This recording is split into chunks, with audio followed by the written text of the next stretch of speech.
What's up, guys? Thank you for tuning in to the Uncommon Mindset podcast. Today, I'm joined by a very, very special guest. Today, I'm joined by Carlos Reyes. I'll just give you a brief background on who Carlos is. Carlos is a serial entrepreneur and owner of 25 plus businesses, with many of them being in the real estate industry. Carlos is the symbol of the American dream, immigrating to the US with his mother and growing up poor before starting National Cash Offer and Offer Key with his partner, Sal Shakir. Both companies consistently produce six figures each month, and they have diversified into multiple other seven-figure operations through their proprietary scaling systems. Carlos literally started from the bottom, and now he's a successful, uncommon individual with a lot of value to provide. What an honor it is to have you on the podcast today. Brother, thank you so much for having me. Man, I appreciate, you allowing me to serve your listeners, your audience. And man, I hope we can provide them with some life-changing and impactful value today. Thank you. Thank you. Honestly, thank you. I think a great place to start would be to take it all the way back. Like I mentioned just now, you had a poor upbringing. You immigrated to the US, and I know that you actually got sent back, didn't you? And then you Yeah. came back to the US. What was that whole process like? Man, I wish I could call it a process, right? It wasn't, it was actually during that time, it was very, very difficult, very difficult for us to have to endure that as a family, which is, when I say family, just my mother, myself, and my brother. And more difficult to endure that as a child. I think I was around the second, third grade when that happened the first time. For those of you that don't really understand the level of poverty that I come from, right, is as a child in Mexico, we were extremely poor, extremely poor. I'm talking the house that my grandfather built was made out of, like, literally our floor was dirt. It was made out of dirt. And the streets that in our neighborhood were straight, dirt. And we didn't have any running water. We didn't have any electricity. My grandfather with his bare hands created a back house. So it was like where we would use the restroom in the back of a house, the back, like outside, right? Like a back house. And inside, we had a small little square where we would shower, right? A little small square inside. So our house was probably about 300 square feet. And on one side of the house, my grandfather, my grandmother slept. And then on the other side of the house, we had two twin beds. On one bed, my mother slept. And then on the other bed, myself and my brother, we slept. We shared a bed. And the way that we would get water during my childhood is there would be a guy in a truck that had this huge container in the back of that truck, and he would come up to where we were, right, which is like the poorest part of the city, the poorest, almost like third world country. Like I would say, if anybody's ever seen that movie Slumdog Millionaire, right, like in India, like that's the life that that I lived. And we would buy water from the sky and put it in like these containers that would last us all week until the next time the guy came around. We would use that water to shower, to cook, to wash our clothes. In the back, we had a washing board, old school washing board with the little lines. My mom and my grandma would wash our clothes, and then we had these kind of zip lining type of wiring where we would kind of hang our clothes, so they can dry, right? See, when people look at me now, and they see where I am in life, they see like my having my dream vehicles, chartering private jets, taking my family on, on private jets, owning, commercial property, owning, single family residential houses as rentals, flipping over 1,000 properties. just living my dream life now, they wouldn't never imagine that, I come from something like that. They would never, they couldn't even fathom, there's no way. They're like, no way, that guy, there's no way he had to go through that in life. And guess what? I I made amends with my adversity. I allowed that adversity to fuel me. I allowed that adversity, even when like I said, dirt poor, like literally, dirt poor. I always knew that I was gonna have more, and I always knew that I was gonna have more. At first, I wanted to have more for my family, my mother, my grandmother, Mm. and then that goal started getting bigger and bigger. My why, right, my purpose started getting bigger. And just to wrap up, the way that I got into the country, the first time, like I said, my mom, she made the decision of saying, you know what, I can't have my sons grow up in this type of poverty and environment. There's nothing for them here. Mm. There's nothing. Like, brother, we couldn't even afford to go to school. Like in Mexico, you got to pay. Like, you got to pay for books. You got to pay for your your backpack. You got to pay for your pencils. We couldn't even afford that. So my mother was like, "There's absolutely no future for my children here." So she left us. I was about 5 years old, and she left us. She had to abandon us for about 2 years. So Mm. now you have like poverty, and then you have your mom not abandoning you, right? Man, that was some of the toughest years in my life, man. Like my childhood wasn't. I have two children now. I have an 8-year-old daughter, and I have a 2-year-old daughter, and I would never ever want them to even have a glance of what I had to go through. But nonetheless, my mother had to do what she had to do. She came over to the United States of America. She left us for 2 years. She came back. She got us. She tried to sneak us in through a canal, like a sewer system, and we got caught. We got thrown out. We waited a day or two. Then we tried again, and then we made it. Then we got to Escondido, California. It's in the San Diego County area, and we only lasted. It was way too expensive for a single mother and two children, so we lasted about a year and a half. In that year and a half, I learned some English. I made it a point because when I got there, it was the third grade already. I was headed into the third grade, Mm. and people would kind of make fun of me for being an immigrant, and call me wetback, and not knowing how to speak English. That was a big thing. So I'm like, you know what? I don't know. Like subconsciously, I'm like, I'm gonna learn how to speak English. I'm gonna learn how to speak English. So I started staying after school, and then the entire summer I just like learned English. Right? I learned English. And finally, man, I learned English. I passed the third grade. I'm about to go into like, I was there the fourth grade. I'm about to go into the fifth grade, and my mother's like, hey, we're pretty much at this point homeless. And when I say homeless, we're living under a tree, right? Like literally like a tree like you see behind me. Yeah. We're living under a tree, and my mom's like, we got to go back.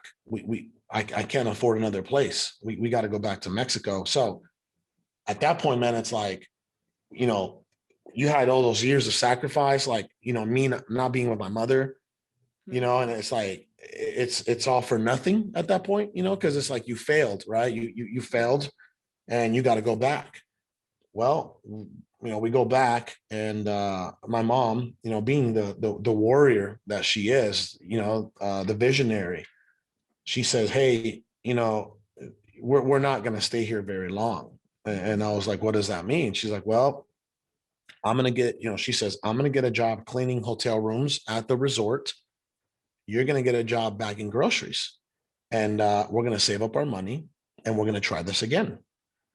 And I said, okay, let's do it. So then for the next year and a half, I'm bagging groceries. She's making $30 a week. I'm making about $10 to $12 a day. I'm already making more money than her because I know just enough English to bag groceries, take them to people's cars, and then ask for a tip, in English, because this was like a resort area, right? So Americans, they would give me, $1 here, $2 there. So man, I'm loving it, right?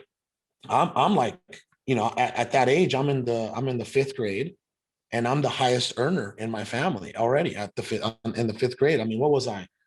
Let me see, nine. I was, yeah, 10 years old, around 9, 10 years old. I'm already making more money than everybody in my family, right? And we save up enough money and we put her back on the bus to Phoenix, Arizona, where we are. This is where I am today. Mm. And later, brother, sorry. And we get her back on the bus. So she leaves us for about a year and a half again, right? But now I know, now I know, right? And I'm a little older, so I understand. I didn't understand when I was, 5, 6 years old, but now I know. So now and we had a plan, and we're executing. We get her back to Phoenix, and a year and a half later, she comes and gets me first. Now she's not bringing she's not bringing all of us, right? She's just like, okay, one at a time. She learned from her mistakes. She comes and grabs me, and then she pays a coyote, which is like a human smuggler, $25 to jump me through a small hole in the fence in Nogales, Sonora. I jumped through that hole. I did everything the guy told me to do. Imagine being, 10, 11 years old at this point, and your mom's like, hey, son, whatever this guy tells you to do it. I'm going to be waiting for you on the other side. Right. And I'm like, I'm just a kid. I'm a child, right? I'm 10 years old. And I'm like, okay, mom, sounds good. And I trust my mother. And sure thing, man. The guy, he tells me when to run. He tells me when to hide. He tells me when to jump, and we make it. We get through the border again, this time through a fence. My mother waits for me, brings me up to Phoenix, and she started working on my immigration paperwork in 1997. And it took me about 15 years to become a citizen of this country. It took me a very long time, but I had to go, like I said, man, I had to go through everything, poverty, coming in here illegally. At some point, we were on food stamps from the government. At some point, we were on WIC, where the government's helping us with like dairy. At some point, we were on cash assistance, where the government's giving my mother $100, $200 a month. At some point, we were on rent living assistance, where the government is giving us, $100, $200, $300 for rent. I mean, we've been through it all, bro. We've been through it all. And once I always knew, man, like I'm like, this isn't forever. Like, I'm gonna be the one to retire my mother. I'm gonna be the one to allow my family, to never have to go through this again. Mm. And I'm gonna be the one that, when I have children, they never have to go through the things I had to go through, right? I'm gonna put them in a better position, better situation. And sure thing, brother, I met my business partner in 2013. We became really good friends, great friends, best friends. And then we started looking into some business ventures in 2014. And then we found real estate, which is house flipping Yeah. on the investment side. And we just started going crazy because, he's an immigrant from Iraq and he was persecuted, and because he's a Catholic, and I'm an immigrant from Mexico. And, I was running away from poverty. And you put two guys like that together, man. I mean, you already know what's going to happen, right? Yeah. We're animals, man. We're savages, and we've grown our 8-figure empire in such a short time. I can't wait to see what happens in the next 12 months, 24 months, because now, when him and I started back in 2014, 2015, we were crawling, and then we started, walking, and then we started jogging, and now we're flying. Yeah. Now we're flying. Now, he became a millionaire first back in I think it was like 2016, 2017. And then I'm like, okay, I'm coming. And then I became a millionaire right after that, multimillionaire. And now we take about 80, 90% of our earnings, and we either buy out other companies or we build other companies. And our bread and butter now is technology, which is SaaS, software as a service, and a lot of real estate,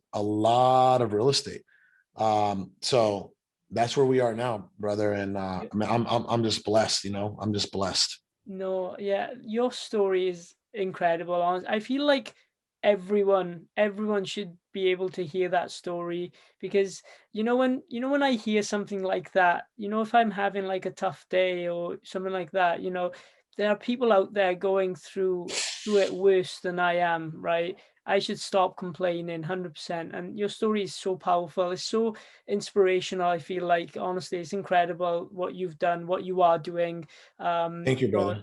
yeah, no, it's amazing. Thank you, man. So when did you actually get into entrepreneurship then? Was it when Well, you started when you were 10? yeah, if you think about it, right, I was kind of always an entrepreneur because in Mexico, when you're as poor as I was, Hmm. you got to do something to get money. I was selling bread. I was like doing any type of service to make money, even as a child. When I was in the first grade, second grade, I was already like selling door to door, bread, right? Then we came to America, and you know, I didn't speak English, blah blah, and I went back. We didn't make it. We went back to Mexico, and then I got back on making money. Right, Hmm. I got back on making money, and this time it was bagging groceries. Right, started bagging groceries, and I've kind of always, I believe that I entrepreneurship, man, I was kind of forced to be an entrepreneur. You know what I mean? Like, Hmm. it wasn't something that I kind of chose. It's like I did it to survive, right?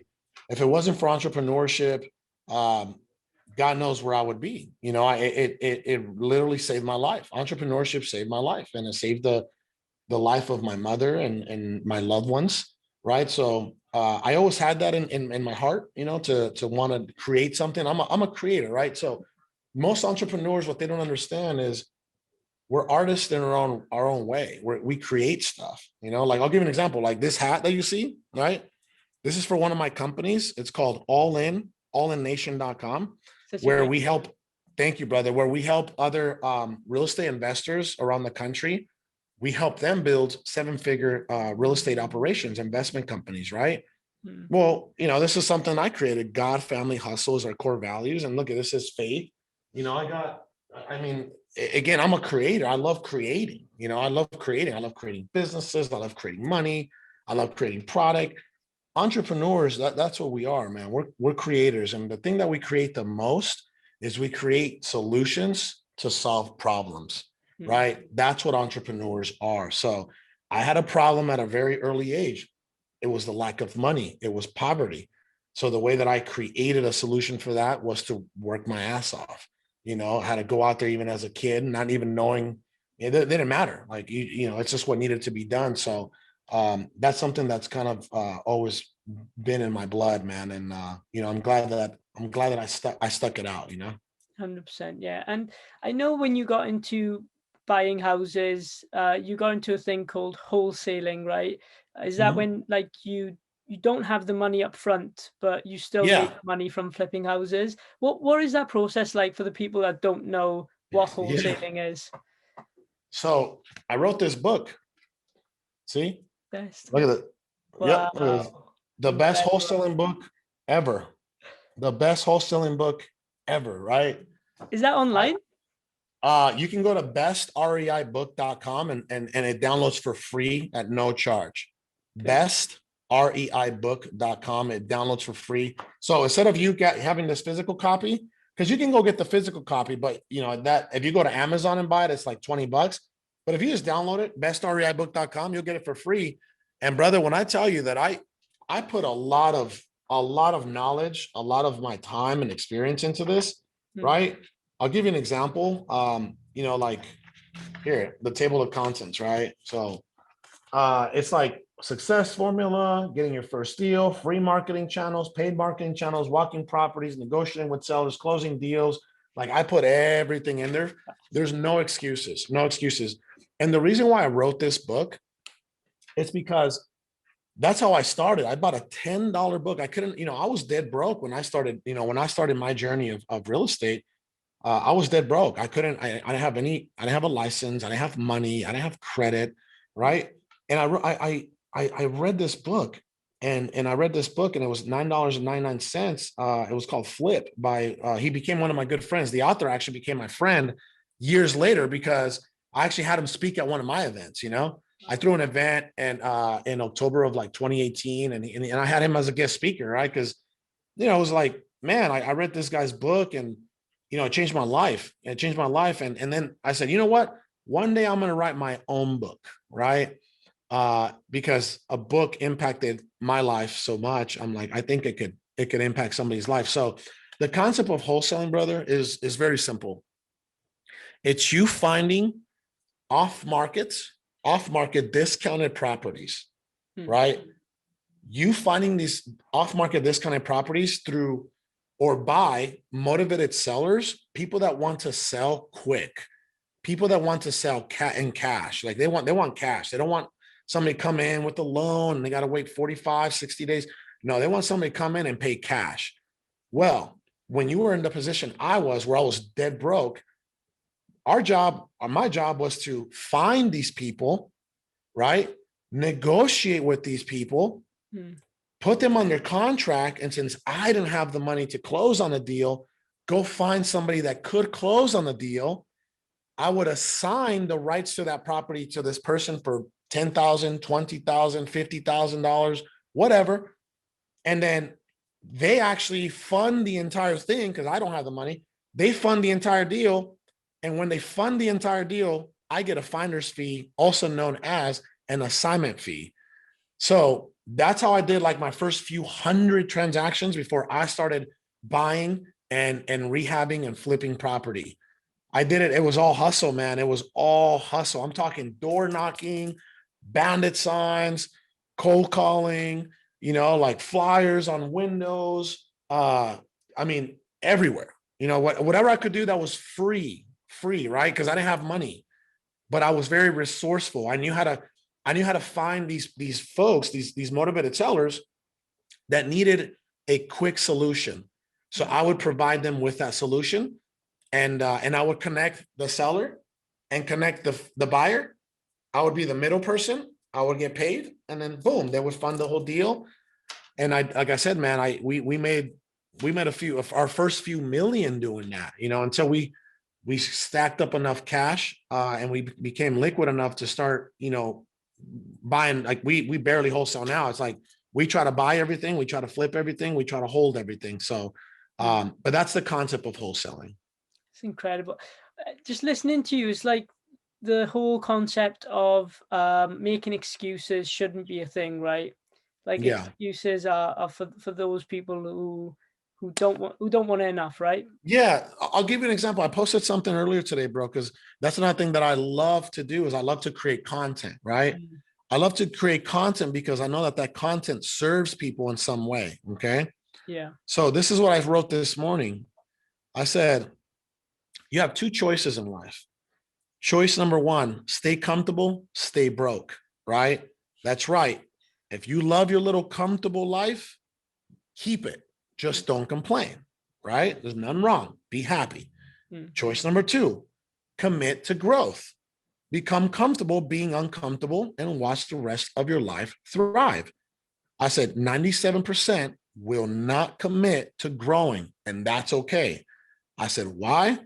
Because success becomes more accessible to the committed few, right? Yeah. So those are the two choices we have in life. It's like, hey, if you love your little life and you love your little routine and you love just barely having enough money and living paycheck to paycheck, then don't complain, right? Just stay there. That's okay. But if you don't like that little life and you know that you're going to have to be uncomfortable, because that's the thing, brother, that everybody wants, it's an old saying, everybody wants to go to heaven, but nobody wants to die, right? Yeah. Right. The same thing. Everybody wants to be successful, but nobody wants to be uncomfortable. Everybody wants to be successful, but nobody wants to be committed. Everybody wants to be successful, but nobody wants to stay focused, right? So people need to really understand out there, man, that it's comfort or growth. It's either or. It's like, if you're going to be comfortable, die a 80, 90-year-old man in your bed, surrounded by your loved ones. And, you didn't really, good. The beautiful part is you got to spend a lot of time with your loved ones and they got to spend a lot of time with you. Not a bad situation. But option number two, which is people like us, people that want more out of life and people that actually want to make an impact and people that want to leave a legacy to their children, why not try to do it all?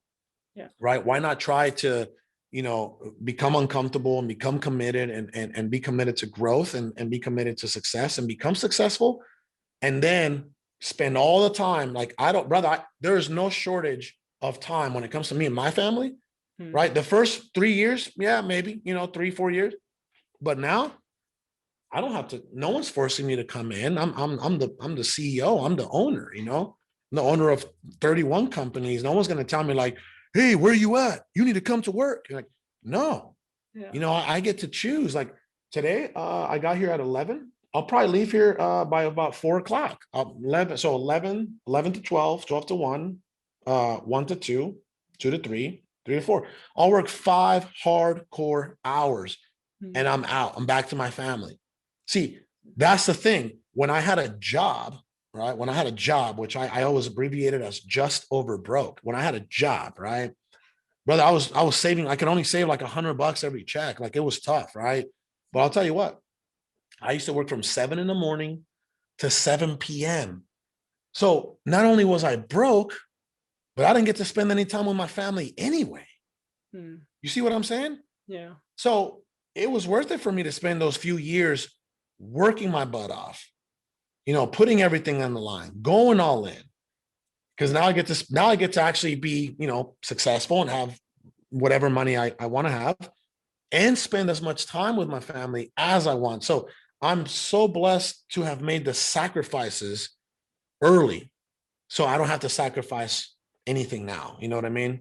Yeah. So I really want people out there to really understand that it may look, it may look like a very difficult task. It may look, to become uncomfortable, right? The way that I started my first year, brother, is I had my job from 7 a.m. Like I actually took a pay cut, right? I said, hey, I can't work from 7 a.m. to 7 p.m. anymore. I can work from 7 a.m. to 3 p.m. They're like, well, what's going on? What are you going to do after 3? Well, I'm going to work on trying to leave this work, right? I'm going to work on trying to leave this job. They didn't like that. Nonetheless, I gave them an ultimatum. I said, hey, you either allow me to do this or you can find somebody else. So then they kept me around for another year. And from 7 a.m. to 3 p.m., I was working my butt off for them. And then from 3:30 till I got tired and I had to go to sleep, 12, 1 o'clock, I was working on leaving that job, man. So again, that was very uncomfortable for me, right? To have to get rid of my friendships, my hobbies, put everything on the back burner, right? Yeah, that was very uncomfortable for me. I would say 99.99% of people are not willing to do that. But guess what? The few that are willing to do that, they get to live a life like people only dream about. So hopefully people out there are empowered and encouraged to take those steps and make those sacrifices after they hear this show. No, 100%. Yeah. So many important things you touched on there. The first one you said, be comfortable being uncomfortable. Have you heard of the Navy SEAL David Goggins? I've heard of him and I want to read his book. It's called Extreme. No, it's not Extreme Ownership. You Can't Hurt Me. Yeah. Yeah. He has a book called You Can't Hurt Me. And I want to read it. I just have so many books I have to read.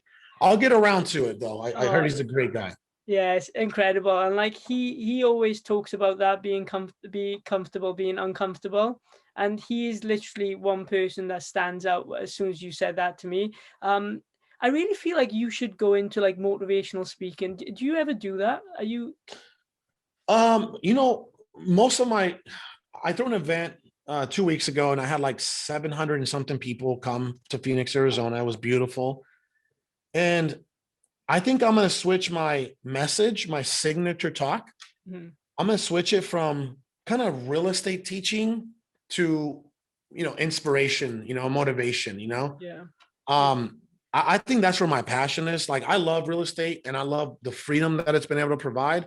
But I feel like people need more liberation from their limited thoughts and limited beliefs, right? Their own limitations. And I feel like that's where I can come in and help them. And then later on, we can work on the real estate side. You know what I mean? I gotta try to free these people from their limited or their own limitations. Then we can talk real estate. So I really think it's something that I want to start really focusing on and really empowering other people. No, because I feel like, because you've actually lived it, right? There's some motivational speakers that they've heard something and then they just repeat it, to the crowd, but you actually lived it. So I feel like you'd be amazing at that. That'd be Thank you, incredible. brother. Yeah. Yeah. And then another thing you touched on there was like you work, let's say 7 a.m. to 7 p.m., right? You work 12 hours for someone else. And then there are people out there that work that time, but then they don't put 2 hours or like even an For hour themselves. for themselves, right? Yeah. And yeah, people need to hear this. Like, people Yeah. need to hear this. Honestly, it's Yeah. So incredible. I want people to really understand that, right? What Murat just said, he said, you a lot of employees, a lot of society today, they go out there and they work 8, 10, 12 hours for someone else and they build someone else's dream. Mm, Then they go home and there's no more motivation left. mm, See, they go home and again, they go back to being comfortable, right? Let me sit on the couch, let me eat, let me watch Netflix, whatever they're doing that makes them comfortable, right?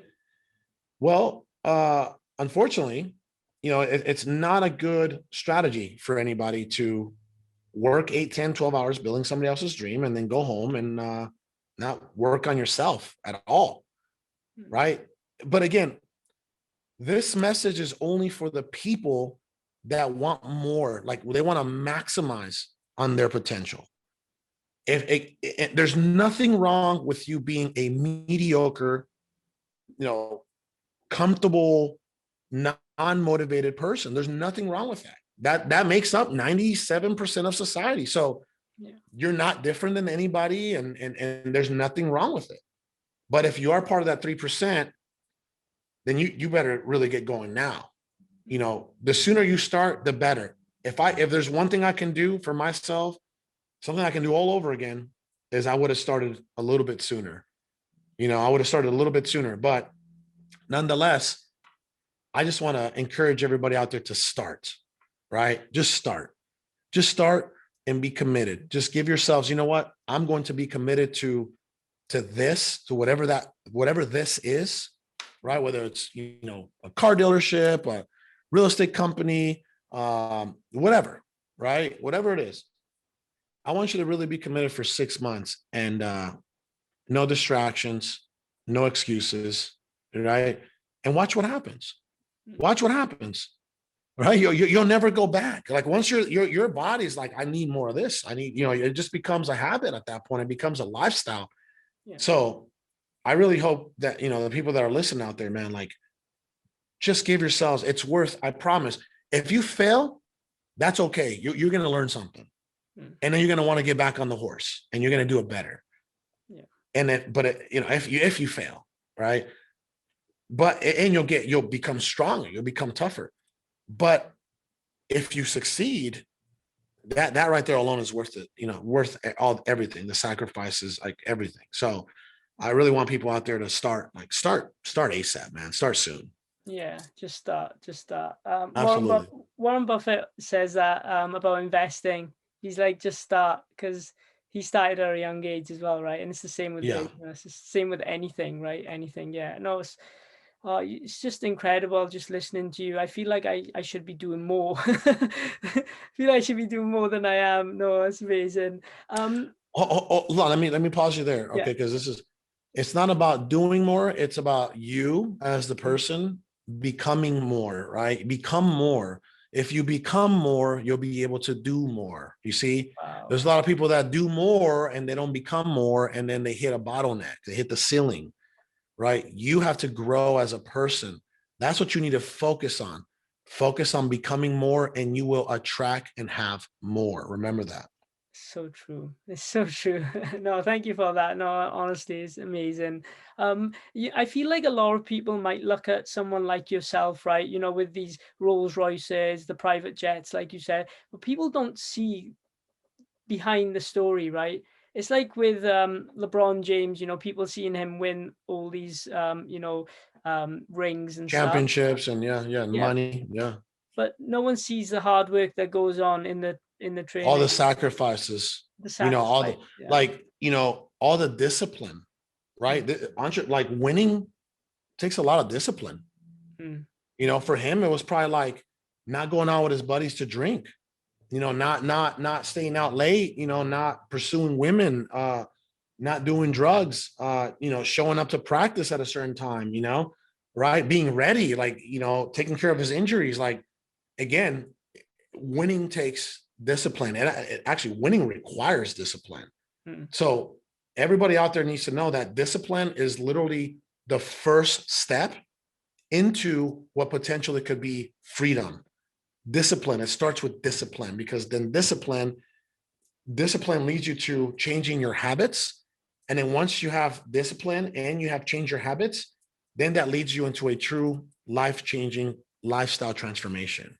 Yeah, no, 100%, 100%. Do you feel like you get your daughters to go into the same businesses that you're in, or are you? Yeah, my daughter, my 8-year-old, because I got an 8-year-old and a 2-year-old, right? My 2-year-old, she doesn't know anything, right? So my daughter, from seeing her dad, I never, I want her to have a childhood. I was like, I want her to have a childhood.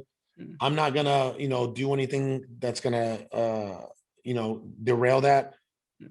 But she started actually in this year, she started having her mom. I didn't even know this, by the way, and super proudest moment of this year for me.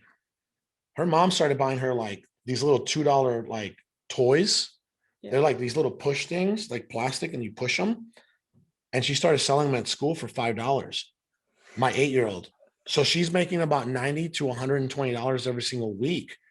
And I'm like, where did this come from? What do you, she's like, well, daddy, I just watched you do a lot of business. So I wanted to go out there and do my own business. I said, okay, right. I don't even have to say anything. Yeah.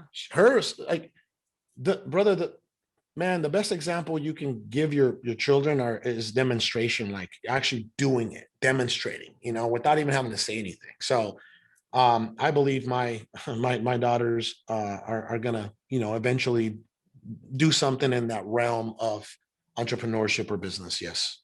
It's amazing. Wow, that's incredible. Yeah.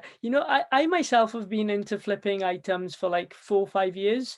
Mhm. I sell on like eBay, Yeah. Facebook Marketplace and stuff like that. And I've told all my friends it's so easy to do.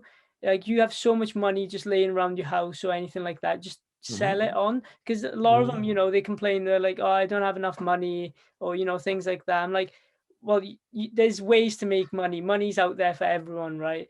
Absolutely. Yeah, no, and like that is one of my dreams, to go into like flipping houses, to move up the ladder. So I'll definitely give your book a read. Absolutely. That's on my to-do list. Yes, Yeah. sir. Yes, sir. No, if there's one thing that you would, if there's a room full of people now, and there's one thing you could tell them about the success that you've had, what would that be? Would, like, for example, for me, it'd be like, hard work. Yeah, What I got you. I got you. I got you, because this is something that I actually personally came up with. mm, It's a 5-step success formula that I came up with based off my experience, right? My experience in life and business. This is a 5-step success formula that I want people to actually write this down, because again, man, I lived it, I learned it, and now I teach it, right? mm, So 5-step success formula is step number one is make a decision, right? Again, we were talking about people not making the decision to want to be successful, right? Like, everybody might think they want to, but nobody really makes the decision, because when they make the decision, there's things that follow that decision, right? There's things that come with making that decision. So the first step is you have to make a decision. The second step is commitment. You got to be committed, not motivated. You got to be committed to that decision you just made, right? That's the only way you're going to follow through, is commitment. Step number 3 is sacrifice, which is a lot of people, they're not willing to sacrifice their comfortability. They're not willing to sacrifice their time with family. They're not willing to sacrifice their time with friends, their hobbies, their entertainment, whatever. They're not willing to sacrifice. And to get to a level of success, you are going to have to make some sacrifices somewhere. Okay. Step number 4 is work ethic. You got to work your butt off. There is not, I mean, there's no luck There's no, unless you play the lottery, right? I mean, you gotta work your butt off. So you gotta have work ethic. I've never met a 7-figure, 8-figure, 9-figure earner that didn't have this unconscious, just almost like crazy work ethic. Like they just, it comes second nature to, to entrepreneurs at that level. And step number 5 is perseverance, which is not giving up. I feel like a lot of people give up, they give up too soon. They give up too early. If one thing doesn't go their way, they give up, right? That's why success doesn't belong to everybody, because it only belongs to those that don't quit. So if you don't quit, then there's absolutely no way that you're not going to reach success. Because if you persevere, if you don't quit, if you don't give up, success, then you're right, your ideal outcome, your ideal goal, success, it becomes inevitable at that point. It's inevitable, right? Think about it. I'm not quitting, so I'm gonna get there. I'm gonna get there because I'm not quitting. So you don't even have to be a genius. Like if you just don't quit, you'll get there. You'll get there you'll get there with the help of others. You'll get there through your own failures. I mean, you will eventually get there. It might take you 1 year, 3 year, 5 year, 10 year, 15, 20 years, but you are going to get there. So don't quit. That's the 5 steps that I want people out there to write them down, and I want them to follow them. This is all based off my experience as a person and as an entrepreneur. It's incredible. Yeah. I do jiu-jitsu myself, and in jiu-jitsu they say a black belt is a white belt that didn't give up. I love that. Got to keep I going. love that. Yeah. It's true. It's so true, man. Absolutely. Yeah, just before I let you go now, Carlos, just one more question for you. Thank you so much for your time. I know your time is so valuable, right? Thank you, brother. Absolutely. What are your goals at the moment? Obviously, you mentioned that about the motivational speaking, inspiring other people. Is there any other goals you have yourself? My goal, brother, is there's I know I don't want to say this, but we're on the path to make our company a 9-figure company, our organization, right? Through real estate, through software, through education. We're on the path to make 9 figures in the next 3 years. And my goal is to get there in the next like 12 to 24 months and not 36 months. I want our company, our conglomerate, whether it's education, software, real estate, I want to get there in the next 24 months or less.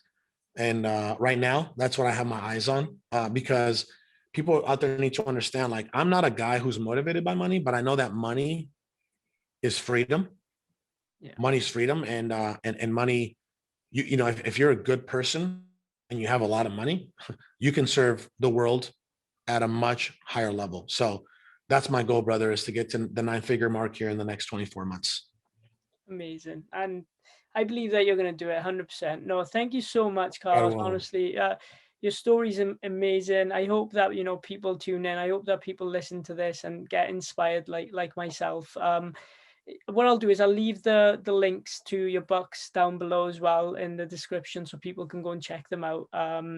But yeah, thank you so much again. I appreciate you. I appreciate absolutely, your time. brother. And if anybody needs anything, I always try to get back to people, because I'm always going to be, again, I come from nothing. I always want to serve people to my capacity. Just find me on Instagram, Carlos Reyes, and I promise I'll do my absolute best to serve anybody out there. So, because again, I needed that type of service, someone serving me for many, many years. So if I can just help somebody in that regard, I definitely will. So thank you for having me, brother. And I hope to hear from you and anybody else that's here in this podcast out there.